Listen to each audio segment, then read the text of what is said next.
In this future world, a harsh, barren desert stretches for over 9,000 kilometers.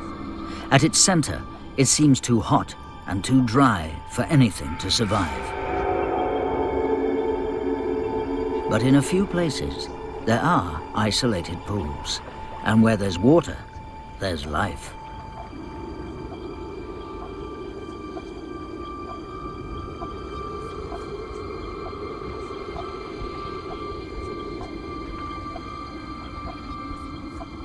And these mounds are insect cities, each a fortress defended by armies. Armies of terabytes. This desert is so big and so dry because of something that happened. Something that changed the planet beyond recognition. 200 million years in the future, all of the continents come together to form a supercontinent. And this is simply a replay of what has occurred in the past in Earth's history. 200 million years in the past, we had the supercontinent of Pangaea. The Earth's crust is broken into vast plates which move very slowly over the face of the globe. Yet, even looking ahead 200 million years, we can predict their movement. Eventually, the continents will fuse into one huge landmass, and this will affect the climate. One of the things that happens when all of the continents become grouped together, you have one huge landmass surrounded by one huge ocean. This has an influence on climate, and the climates become more extreme.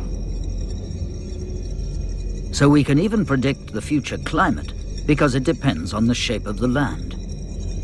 Anywhere where there's a mountain range near the ocean, the inner side of that mountain range is going to develop a rain shadow. And then even more strongly as we move into the center of the supercontinent, getting increasingly distant from the sources of oceanic moisture, the continent dries out, and the center of this supercontinent, much like Pangaea in the past, will be an enormous desert.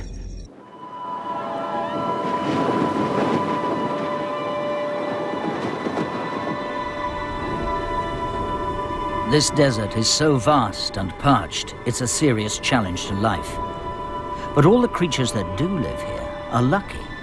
They're the survivors of an even greater challenge to life, an event so cataclysmic it reshaped the whole pattern of life on Earth.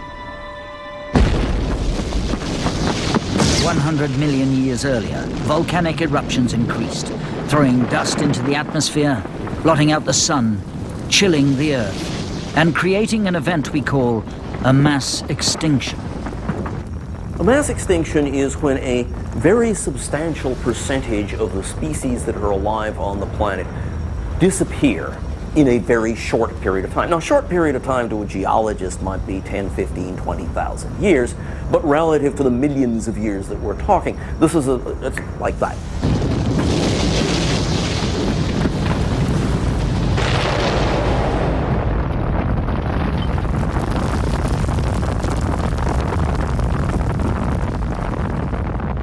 Mass extinctions have happened several times before in the history of the Earth. It's certain one will happen again.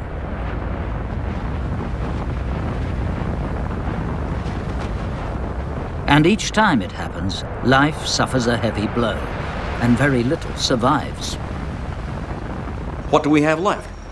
Only those few organisms that are generalist enough to get through that period of environmental transition. And for quite a period of time after the mass extinction, the world is going to be a fairly lonely place because there will be very few organisms that actually made it. But something did survive. Creatures so tough they survived several mass extinctions before this one. Creatures plenty tough enough to survive even in the harsh desert. Terabytes. Descendants of termites, they made it this far because they're insects, some of nature's greatest survivors. Insects have been around an extraordinarily long time. 400 million years ago, they came out onto land along with the first plants. They've survived everything that nature has been able to throw at them since. So they passed through the greatest mass extinction we've seen, 250 million years ago or so. They survived perfectly well the demise of the dinosaurs. In fact, this was a time when, in some ways, they were still diversifying. And I've no doubt at all that whatever happens in the future, if anything survives, it will include the insects. We know that in the most inhospitable places in the world today, like the deserts of Namibia, there are beetles, there are ants, there are a number of insects that are able to cope with an environment that's too hostile for almost anything else.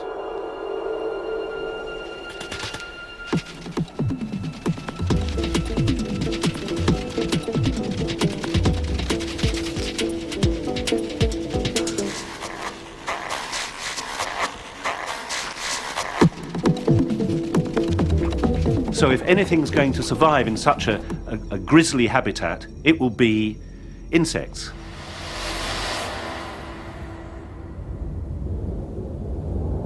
Scorching heat and no water. No problem.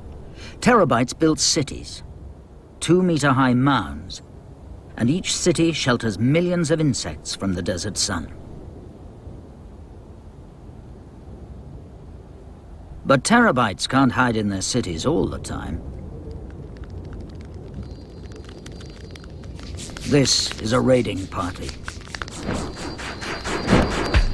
Like their termite ancestors, terabytes are vegetarians. They're setting out to harvest the plants around the pool.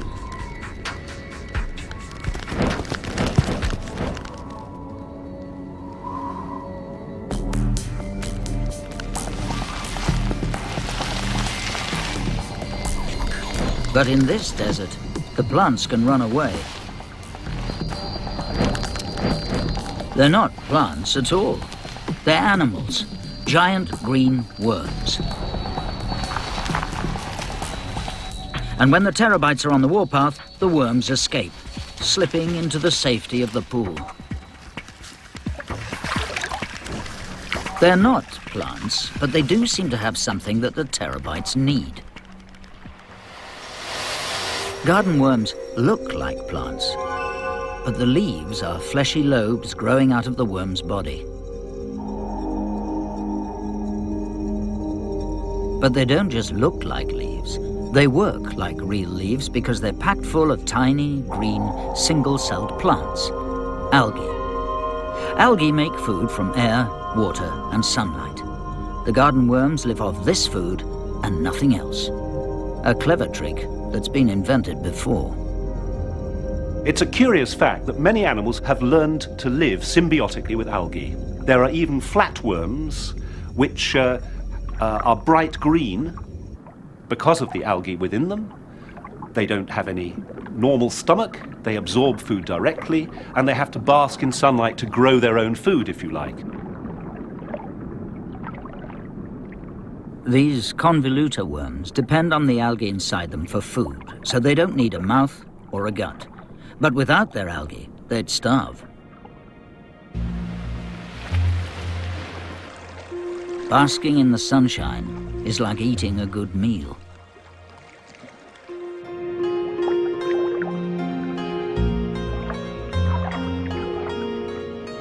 But sunbathing is only safe at low water. As the tide floods in, the worms disappear back into the sand or risk being eaten by passing fish.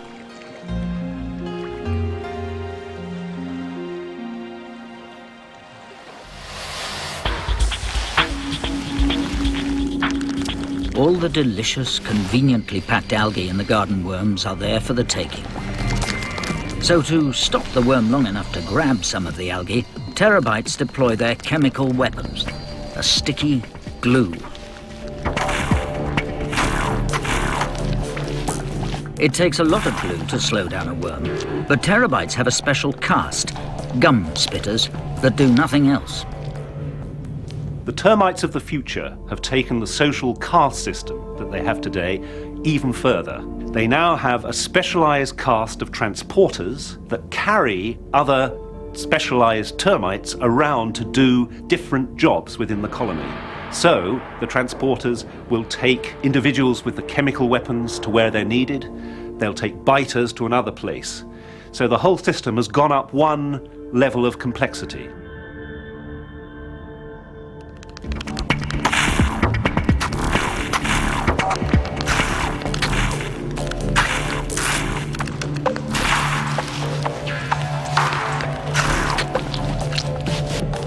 But for every chemical weapon, there's a chemical defense. The worm secretes a substance from between its segments that dissolves the terabyte glue. And the worm can escape. Minus a few algae.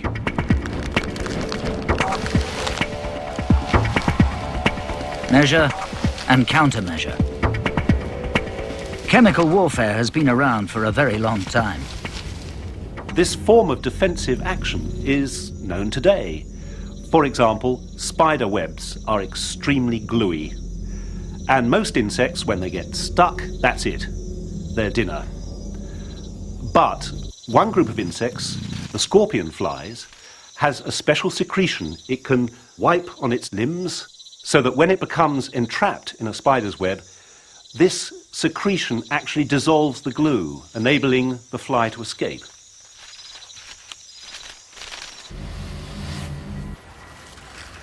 The pools that shelter the worm don't dry out, even in the baking desert, because they're connected to a vast underground reservoir.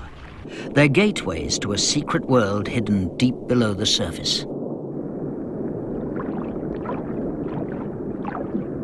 A huge network of caves and caverns, underground rivers and lakes.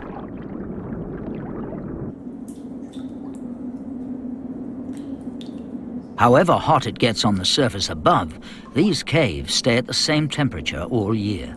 Dark and cool, running for thousands of kilometers under the desert.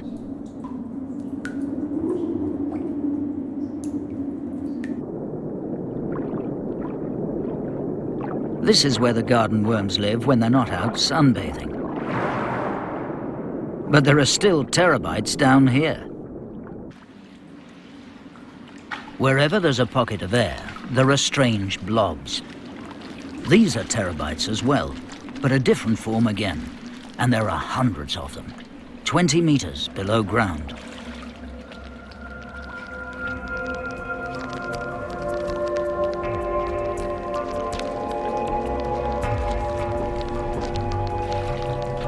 The blobs are water carriers, and their only purpose in life is to drink.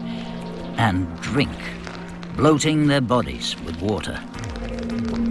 Transporter terabytes run a regular ferry service to and from the caves, carrying the fully loaded water carriers back to the nest far above.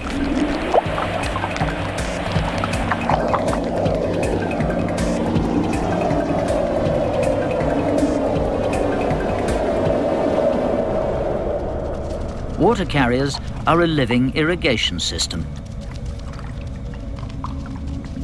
Terabytes don't just eat the algae stolen from the garden worms, they farm it on specially built platforms, tending and nurturing it until there's enough food to feed the whole colony. A water carrier's job is simply to water the crops.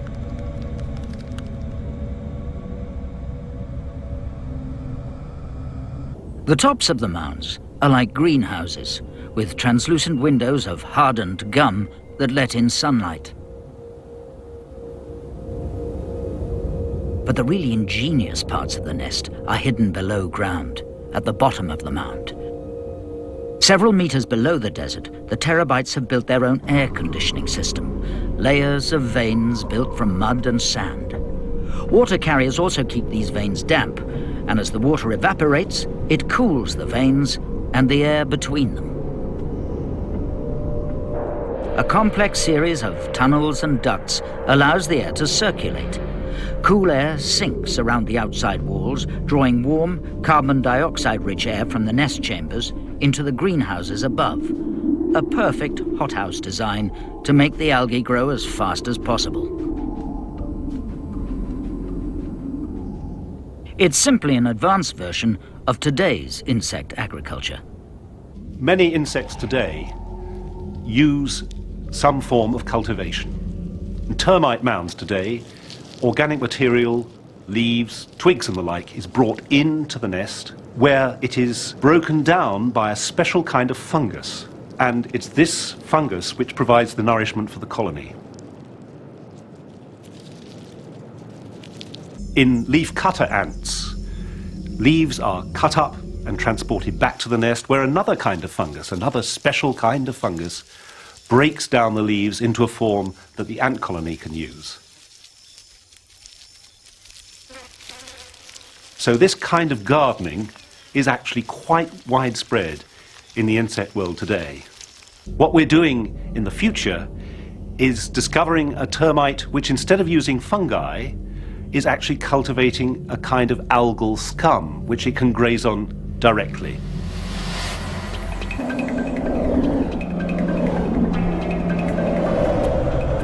Advanced cities, an elaborate caste system, greenhouses built to feed the millions. But as in all cities, everything depends on one vital part of the system: plumbing.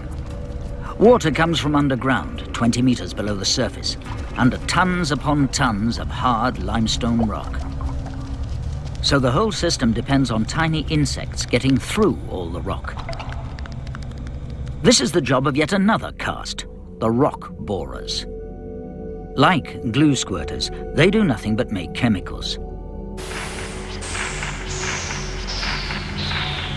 In this case, concentrated hydrochloric acid, which dissolves the limestone.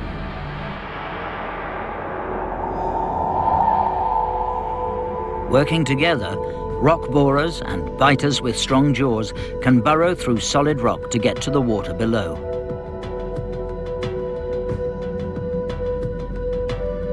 The caves run for thousands of kilometers under the desert, a long way from the sunlit pools above.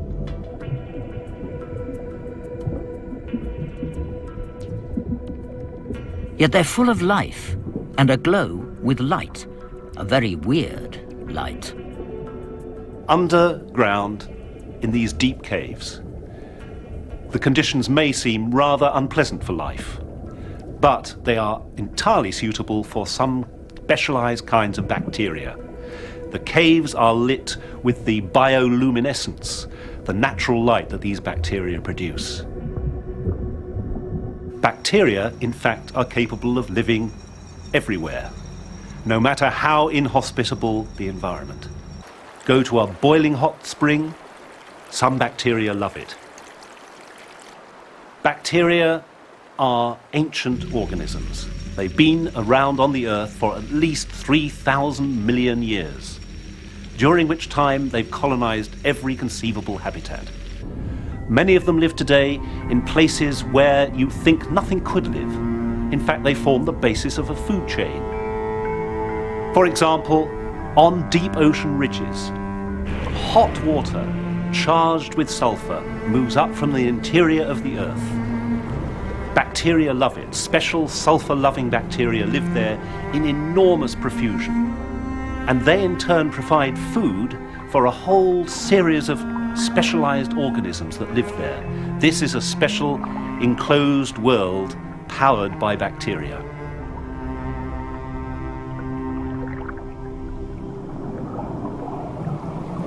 "200 million years in the future, bacteria just like these could be living off minerals dissolving from the rocks. These microbes form a bright, day-glow green turf, dinner for other, bigger creatures. Half-a-meter-long gloomworms feed on the glowing bacteria. And even larger creatures feed on the gloomworms. This is a slick ribbon, a meter-long killer worm. The predator of the caves.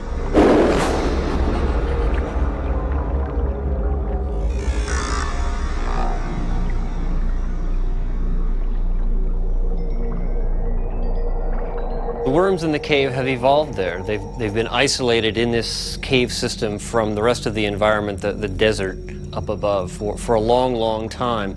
And the species that are now in that cave system that form an ecosystem there have all evolved from a common ancestor. That common ancestor was a kind of marine worm, a very successful, diverse group.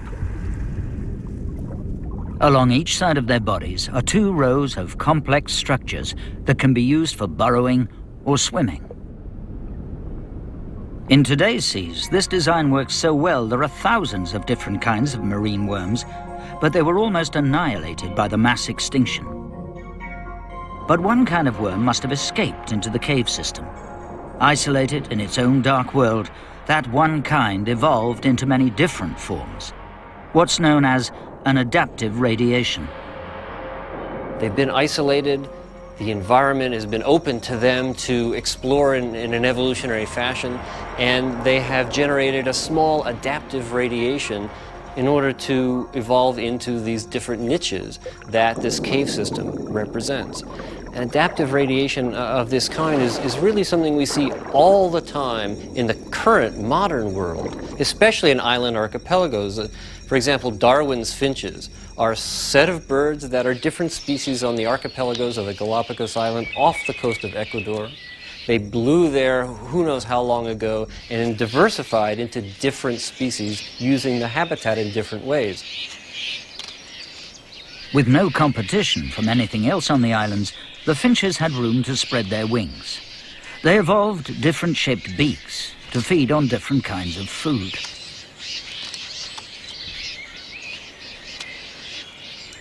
Even more spectacular is the radiation, the adaptive radiation, of the Hawaiian honeycreepers, which have evolved very different bill shapes, very different sizes, very different food types, all from the same ancestor to take advantage of the highly diverse habitats that they found when they stumbled across the Hawaiian archipelago.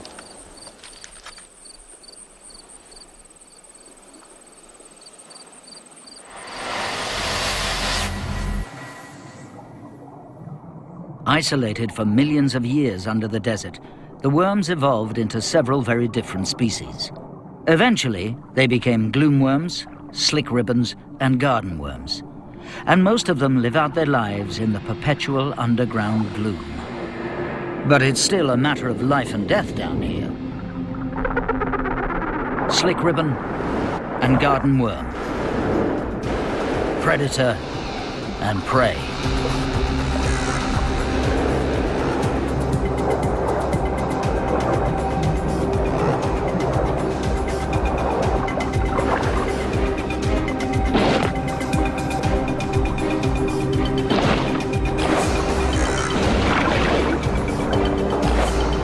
The garden worm has a special defense, squirting out a disgusting liquid right in the path of the slick ribbon, buying the garden worm just enough time to get away.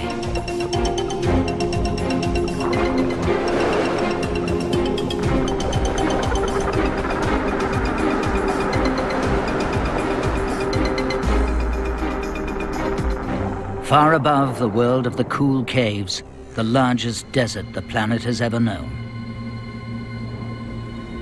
Yet life still hangs on. Strange desert insects, walking plants, killer worms, all survivors of a devastating mass extinction, living out their lives in a strange new world.